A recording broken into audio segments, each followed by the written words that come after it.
Welcome to my new vlog. അപ്പോൾ ഇന്ന് നമ്മളൊരു പുതിയ വ്ളോഗ് സ്റ്റാർട്ട് ചെയ്യണം. അപ്പോൾ ഞാനൊരു ചെറിയ യാത്ര പോവാണ്, ഒരു സോളോ ട്രിപ്പ് എന്ന് വേണമെങ്കിലൊക്കെ പറയാം. അത്ര വലിയ സോളോ ട്രിപ്പ് ഒന്നുമല്ല, ഞാൻ കണ്ണൂർ വരെ പോവാണ്. കണ്ണൂർ എൻ്റെ ബെസ്റ്റ് ഫ്രണ്ട് ഉണ്ട്. പഠിക്കുമ്പോൾ തൊട്ടിട്ടുള്ള പ്ലാനാണ് എപ്പോഴെങ്കിലും അവളുടെ നാട്ടിൽ പോകണം, അവിടുത്തെ കാഴ്ചകളൊക്കെ കാണണം. കണ്ണൂർ എന്ന് പറയുമ്പോൾ മെയിനായിട്ട് എന്താ തെയ്യാണല്ലോ മെയിൻ അവിടുത്തെ ഐറ്റം. അപ്പം ഇപ്പം ഞാനിങ്ങനെ വ്ളോഗൊക്കെ എടുക്കാൻ തുടങ്ങിയപ്പോൾ തൊട്ട് അവൾ പറയുന്നത് നീ ഇപ്പോൾ വന്നാൽ നല്ലതാണ്, നിനക്ക് വീഡിയോ എടുക്കാനൊക്കെ നല്ലതായിരിക്കും, പിന്നെ കാണണമെന്ന് നല്ല ആഗ്രഹമുണ്ട്. നമുക്ക് പണ്ട് മുതലേ ഉള്ള ആഗ്രഹമാണ്. നമ്മുടെ ഇവിടെ പൂരത്തിനൊക്കെ വരുന്ന തെയ്യം അതല്ലല്ലോ ശരിക്കും ഒറിജിനൽ കണ്ണൂരത്തെ തെയ്യാണല്ലോ, അപ്പോൾ അത് കാണണം. അപ്പോൾ ഇത് പറ്റിയ സമയമാണ് എന്ന് വിചാരിച്ചു. അപ്പോൾ എൻ്റെ ഒരു ഫ്രണ്ടും ഉണ്ടായിരുന്നു കൂടെ. അപ്പോൾ അവൾക്ക് ലാസ്റ്റ് മിനിറ്റിൽ വരാൻ പറ്റിയില്ല. അപ്പോൾ ഞാൻ തന്നെയാണ് പോണത്. ഞാൻ ആദ്യമായിട്ടാണ് ഇത്രയും ദൂരം തന്നെ ട്രെയിനിൽ പോകാൻ പോകുന്നത്. ഇതുവരെ അങ്ങനെ പോയിട്ടില്ല. എപ്പോഴും ആ ഷൂട്ട് ഉണ്ടാവും, അവൻ പോവും, ഞാൻ ഒരു പിന്നാലെ പോവും, അത്രയേ ഉള്ളൂ. നമ്മളിങ്ങനെ തന്നെയൊക്കെ പോയി തുടങ്ങിയാലാണ് നമ്മൾ പല കാര്യങ്ങളും പഠിക്കുള്ളൂ, കുറേ എക്സ്പീരിയൻസ് ചെയ്യാനൊക്കെ പറ്റുള്ളൂ. അപ്പോൾ ഇപ്പോൾ പോണതിൻ്റെ തലേ ദിവസമാണ്, ഞാൻ പാക്കിങ്ങിലാണ്. പാക്ക് ചെയ്യാൻ വേണ്ടി ഞാൻ നിരത്തിയിട്ടേക്കണം കേട്ടോ, ഡ്രസ്സും സാധനങ്ങളും പിന്നെ മേക്കപ്പ് ഐറ്റംസ് അത് ഇതൊക്കെ ഒന്നും സെറ്റ് ചെയ്തിട്ടില്ല, സെറ്റ് ചെയ്യാൻ പോകണുള്ളൂ. ഇനി ഇതൊക്കെ ചെയ്തിട്ട് നമുക്ക് നാളെ പോകണം. നാളെ രാവിലെ 9 മണിക്കാണ് ട്രെയിൻ. 9 മണി എന്നുള്ളത് 9:30 ആവും. തൃശ്ശൂരിൽ നിന്ന് നമുക്ക് ട്രെയിൻ കയറി ഒരു 6 മണിക്കൂർ, ഒരു 3 മണി 4 മണിയോടെ നമുക്ക് അവിടെ എത്തും. അങ്ങനെ ഞാനിനി കൂടുതൽ പറഞ്ഞ് ബോറടിപ്പിക്കുന്നില്ല, ബാക്കി വിശേഷങ്ങളൊക്കെ നമുക്ക് വഴിയേ കാണാം. So welcome to telling tales by Ashi Chinchu.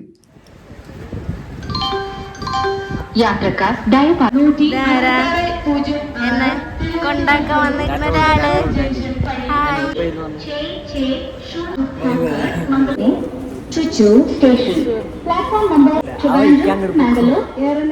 അങ്ങനെ യാത്രയൊക്കെ പറഞ്ഞ് ഞാൻ ട്രെയിനിൽ കയറി.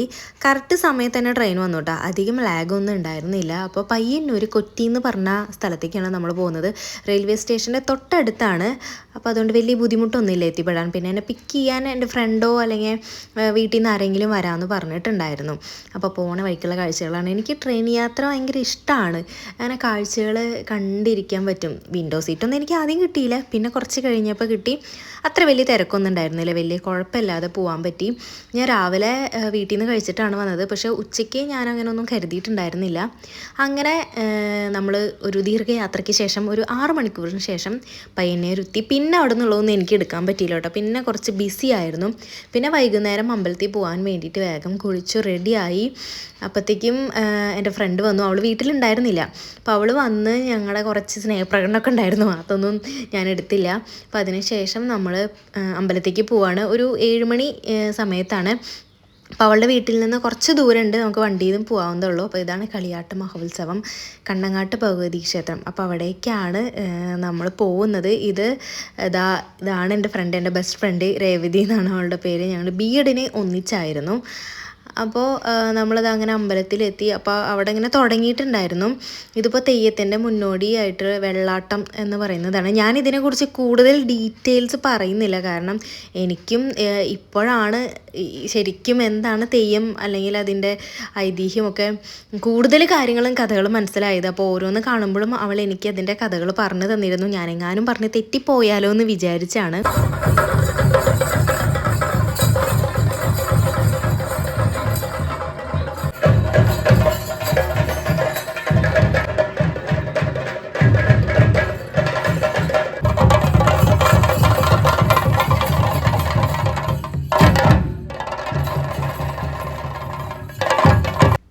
ഈ വാദ്യോപകരണം കണ്ടോ, ഞാനിത് ആദ്യമായിട്ടാണ് കേട്ടോ കാണുന്നത്.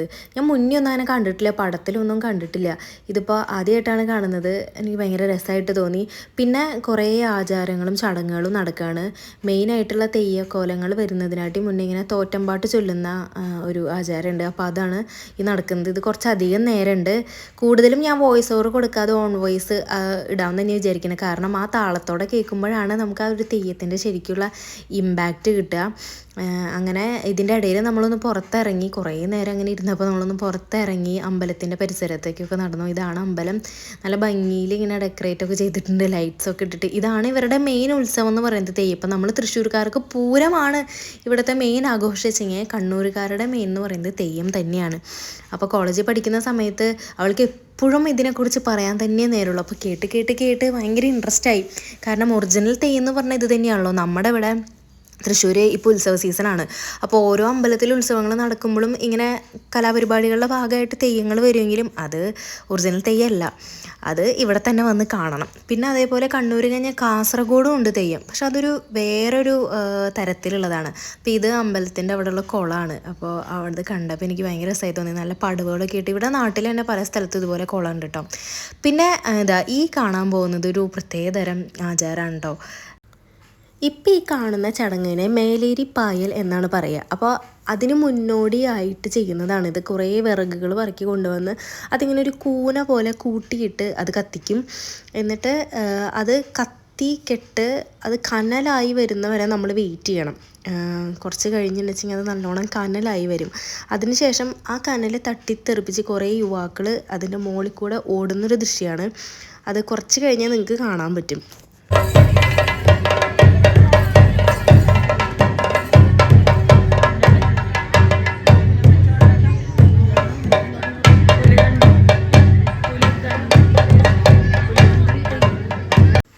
ഓരോ തെയ്യത്തിൻ്റെ ഇടയിലും അടുത്ത തെയ്യത്തിനായിട്ട് ഒരു ഗ്യാപ്പ് ഉണ്ട് കേട്ടോ. അപ്പോൾ അതിൻ്റെ ഇടയിൽ പല ആചാരങ്ങളും അവിടെ നടക്കുന്നുണ്ടാവും. അതിന് മുന്നോടിയായിട്ടുള്ള പല ഒരുക്കങ്ങളും. ഇതിപ്പോൾ തെയ്യച്ചമയം തന്നെയാണ്.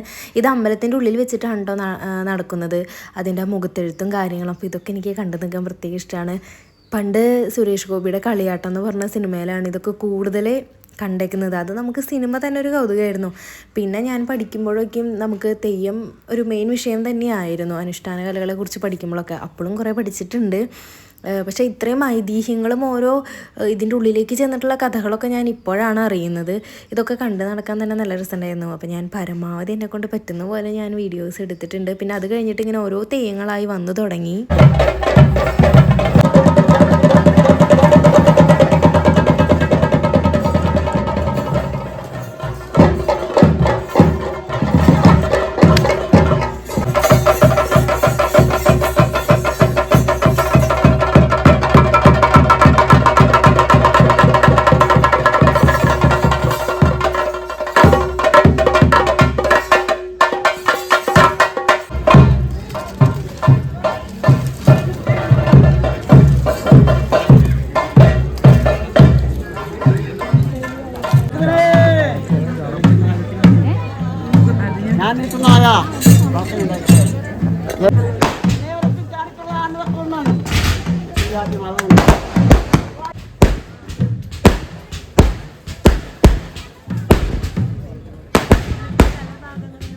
കുറച്ച് മുന്നേ ഞാൻ പറഞ്ഞ ചടങ്ങാണ് ഈ നടക്കാൻ പോകുന്നത്, മേലേരിപ്പായൽ എന്ന് പറയുന്നത്. അപ്പോൾ നേരത്തെ നമ്മൾ കാണുമ്പോൾ വിറകൊക്കെ കൊണ്ടുവച്ച് തീ കത്തിക്കുന്നതായിരുന്നു.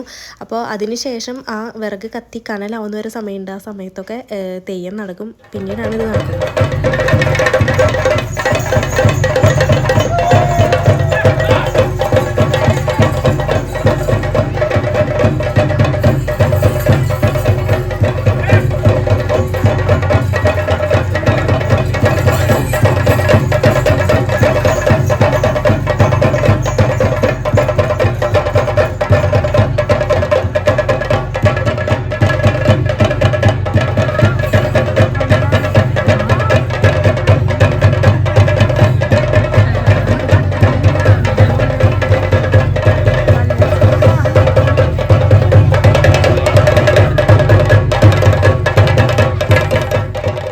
അതിനുശേഷം ആ തീക്കനലുകളെല്ലാം അവർ അടിച്ച് വൃത്തിയാക്കും. കാരണം അവിടെ ഇനി അടുത്ത തെയ്യങ്ങൾ അരങ്ങേറാനുള്ളതാണ്. അപ്പോൾ ഓരോ സൈഡിലായിട്ടും ഓരോ തെയ്യങ്ങൾ ഒരുങ്ങിക്കൊണ്ടിരിക്കുകയാണ്.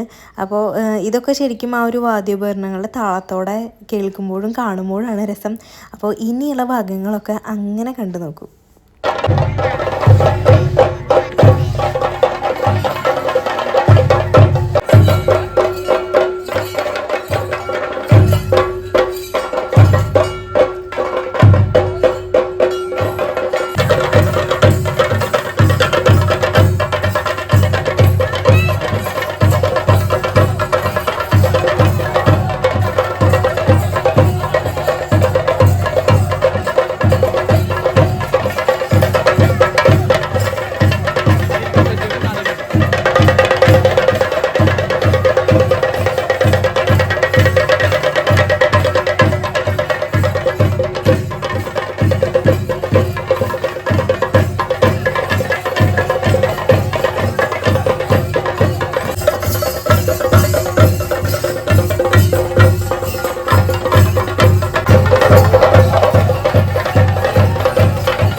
കുറച്ച് മുന്നേ നമ്മളൊരു ആചാരം, ഒരു ചടങ്ങ് കണ്ട് ഞാനത് പറഞ്ഞു തന്നിരുന്നു. ഈ തീക്കനലുകളുടെ മുകളിൽ കൂടെ ഇവർ ചവിട്ടി പോകുന്നത്. ഇത് അതിൻ്റെ ഒരു വലിയ വേർഷനാണെന്ന് പറയാം, വലിയ രീതിയാണെന്ന് പറയാം.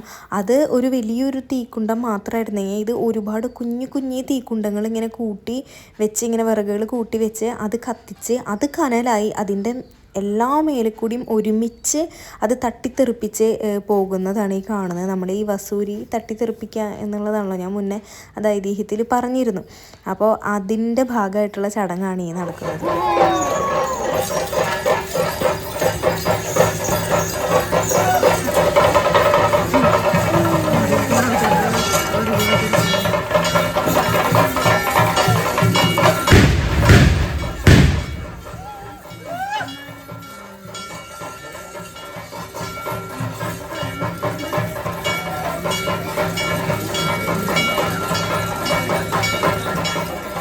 വൈകുന്നേരം 7 മണിക്ക് നമ്മൾ അമ്പലത്തിൽ കയറിയതാണ്. ഇപ്പോൾ ദാ പിറ്റേ ദിവസം 6:45 ആവാറായി. അപ്പോൾ തെയ്യം കാണാൻ നിങ്ങൾ കണ്ണൂർക്ക് വരുന്നുണ്ടെങ്കിൽ ഒരു രാത്രി മൊത്തം ഉറക്കൊളിച്ച് കാണാനുള്ളതുണ്ട്. അങ്ങനെ കണ്ടിട്ട് തന്നെയാണ് കാര്യമുള്ളൂ, കാരണം അത്രയ്ക്കധികം ഉണ്ട്. അല്ലാതെ നമ്മൾ വെറുതെ എന്തെങ്കിലും ഒന്ന് കണ്ടുപോകുന്നതിൽ കാര്യമില്ല എന്നാണ് എനിക്ക് തോന്നിയത്. ഇത്രയും നേരം ഉറക്കൊളിച്ച് കണ്ടത് എനിക്കത് അത്രയും ഭയങ്കര നല്ലതായിട്ടാണ് തോന്നിയത്. വന്ന് ഞാൻ കണ്ടതിന് എനിക്ക് ആ ഒരു ബലം ഉണ്ടായി. ഇതാണ് ഇപ്പോൾ അവസാനത്തെ തെയ്യം. ഇതാണ് നമ്മുടെ പ്രധാനപ്പെട്ട തെയ്യം, കണ്ണങ്ങാട്ട് ഭഗവതി എന്ന് പറയുന്നത്. അപ്പോൾ ആ തെയ്യത്തിൻ്റെ ഒരുക്കങ്ങളാണ് കണ്ടത്. അതിങ്ങനെ 4 സൈഡും തുണി കൊണ്ട് മറച്ച് വെച്ചിട്ടാണ് അതിൻ്റെ ഒരുക്കങ്ങൾ നടത്തുക. അപ്പോൾ അത്തേക്കും സമയം 7 മണിയൊക്കെ കഴിഞ്ഞിട്ടുണ്ടായിരുന്നു കേട്ടോ. അപ്പോൾ ഇതോട് കൂടിയിട്ടാണ് ശരിക്കും തെയ്യം അവസാനിക്കുന്നത്. ഇത് ഇന്നത്തെ ഒരു ദിവസം കൊണ്ടല്ല, രാവിലത്തോടെ അവസാനിക്കില്ല. ആ സമയത്തേക്കും കുറച്ചും കൂടി തിരക്കായിട്ട് എല്ലാവരും പുലർച്ചെ സമയത്താണ് മെയിനായിട്ട് ഈ തെയ്യം കാണാനാണ് എല്ലാവരും വന്നിരുന്നത്. അപ്പോൾ ഇത് കഴിഞ്ഞ് അന്നത്തെ ഒരു ദിവസം മൊത്തം ഇതേ വേഷത്തിലായിരിക്കും ഈ തെയ്യം നടക്കുന്നുണ്ടാവുക. അത് കഴിഞ്ഞ് വൈകിട്ട് പിന്നെയും കുറേ ചടങ്ങുകളുണ്ട്. അതൊക്കെ കഴിഞ്ഞിട്ട് തെയ്യം അവസാനിക്കും. പിന്നീട് അവിടുന്ന് 2 കൊല്ലത്തിന് ശേഷമാണ് അടുത്ത തെയ്യം ഉണ്ടാവുന്നത്. ഇപ്പോൾ നമ്മുടെ ഇവിടെ തൃശ്ശൂരൊക്കെ ആണെങ്കിൽ എല്ലാ കൊല്ലം തെയ്യം ഉണ്ടാവുന്നുണ്ടെങ്കിൽ ഇവിടെ അങ്ങനെയല്ല. 2 വർഷം, 4 വർഷം, 10ഉം 12ഉം 70ഉം 100 വർഷം കൂടുമ്പോൾ വരെ തെയ്യങ്ങളുണ്ടാവുന്നുണ്ട്. അപ്പോൾ അമ്പലത്തിലത്തെ പരിപാടികൾക്ക് ശേഷം നമ്മളവിടെ നിന്ന് ഇറങ്ങി നേരെ ചായ കുടിക്കാനായിട്ട് പോയി. അപ്പോൾ അവളുടെ അമ്മയും ചേച്ചിയും കുട്ടിയൊക്കെയാണ് ഫ്രണ്ടിൽ പോയത്. അപ്പോൾ ആ ഏരിയ തന്നെ ഭയങ്കര രസമാട്ടോ. അങ്ങനെ കുറേ ചെറിയ കായലുകളും പുഴകളൊക്കെ ആയിട്ട് നല്ല തണവുണ്ടായിരുന്നു. രാവിലെ ഒരു 7:30 സമയമായിരുന്നു. ഇതിപ്പോൾ അന്ന് ഈവനിങ് ടൈമാണ് കേട്ടോ. വീട്ടിൽ പോയി നമ്മൾ ഭക്ഷണമൊക്കെ കഴിച്ച് അങ്ങനെ കുറച്ച് നേരം കിടന്നുറങ്ങി. കാരണം തലേദിവസം നമ്മൾ ഒട്ടും ഉറങ്ങിയിട്ടില്ലല്ലോ. അപ്പോൾ ഇത് അവളുടെ വീടിൻ്റെ തൊട്ട് പിന്നിലുള്ള ഒരു പുഴയുടെ ഭാഗമാണ്, ഒരു പുഴക്കരയാണ്. അപ്പോൾ അവിടെ നമ്മൾ കുറച്ച് ഫോട്ടോയും വീഡിയോ ഒക്കെ എടുക്കാമല്ലോ എന്ന് വിചാരിച്ച് പോയതാണ്. പിന്നെ ഞാൻ കണ്ടിട്ടുമില്ല. അപ്പോൾ അതൊക്കെ ഒന്ന് പോയി കണ്ടു. നല്ല രസമുണ്ടായിരുന്നു ആ ഈവനിങ് സമയത്ത് അവിടെ ഇങ്ങനെ ഇരിക്കാൻ. അപ്പോൾ അതിൻ്റെ അടുത്ത് തന്നെയായിട്ട് തന്നെ ഒരു കഫേ ഉണ്ട്, ഓളം എന്ന് പറഞ്ഞിട്ട് ഒരു ഓപ്പൺ കഫേയാണ്, ഒരു ചെറിയൊരു റെസ്റ്റോറൻറ്റ്. അത് ഈ പുഴക്കരയുടെ സൈഡിൽ. അത് കഴിഞ്ഞ് നമ്മൾ വൈകിട്ട് ഇതാ വീണ്ടും അമ്പലത്തിൽ പോയി.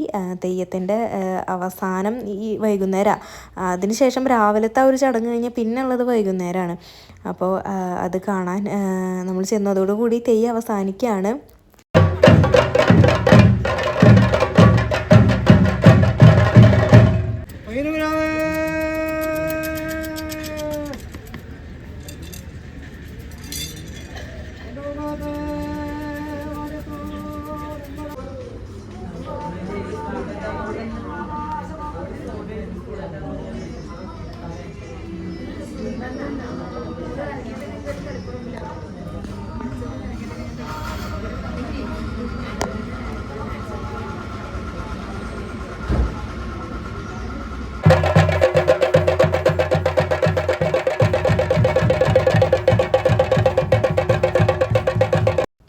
അപ്പോൾ ഈ ചടങ്ങുകളോട് കൂടി നമ്മുടെ തെയ്യം അവസാനിക്കുകയാണ്.